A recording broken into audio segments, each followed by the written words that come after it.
Oh! Sa curiosity.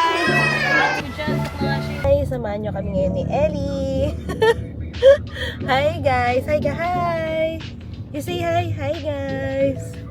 Hi guys! Samahan nyo kami ni Ellie. Papasok pa siya sa kanya play school. Yes, you will see teacher. Oh. You will see teacher. Oh. And classmates. Please. So gusto ko muna siyang padedein dahil wala pa siyang milk mula kanina. Pero ayaw niya. Mas gusto na lang niya manood sa Cars. Halos kakagising lang din niya kasi.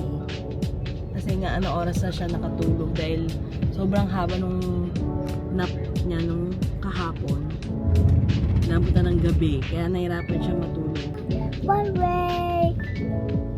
I bet this get this Very good. So, sa mga magtatanong guys kung saan naka-enroll si Ellie, actually, preschool pa lang naman siya for social lang dahil 3 years old pa lang naman siya.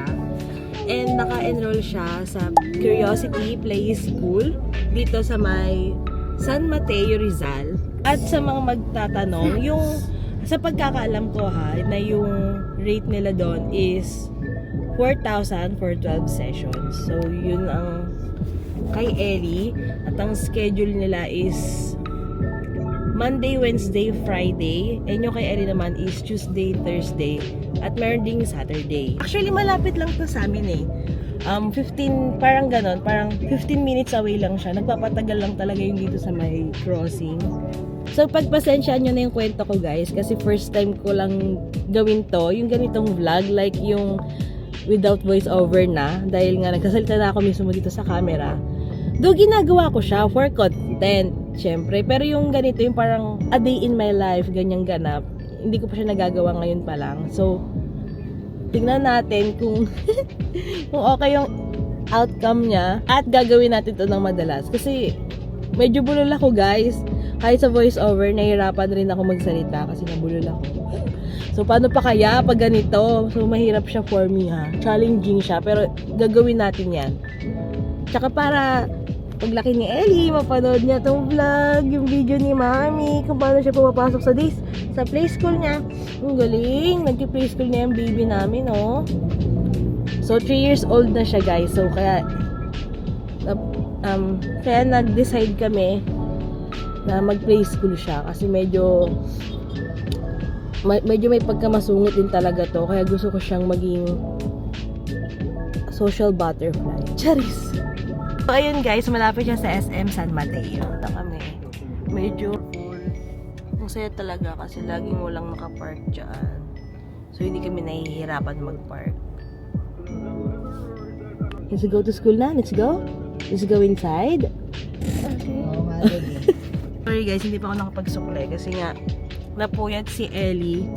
So, parang very rush. Kasi ako din napuyat, nahirapan akong gumising. Kaya hindi ako makapagsuklay. After na lang yung makapasok.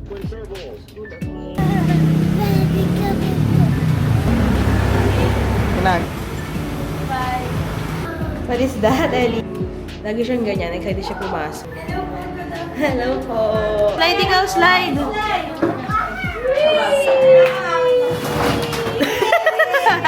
Lalo tayong mahihirapan umuwi na ka. Nararamdaman ko.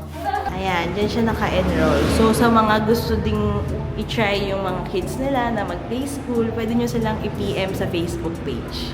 Dahil dyan, mag-aantay tayo ng hanggang 2 p.m. which is yun yung end ng class nila. Nagutom ako guys. Tara, kain tayo.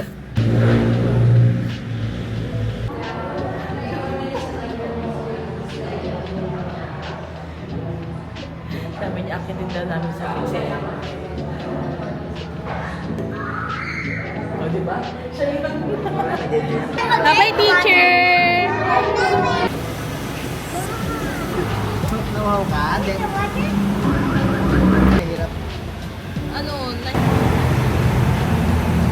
Okay, bye guys! See you on our next vlog!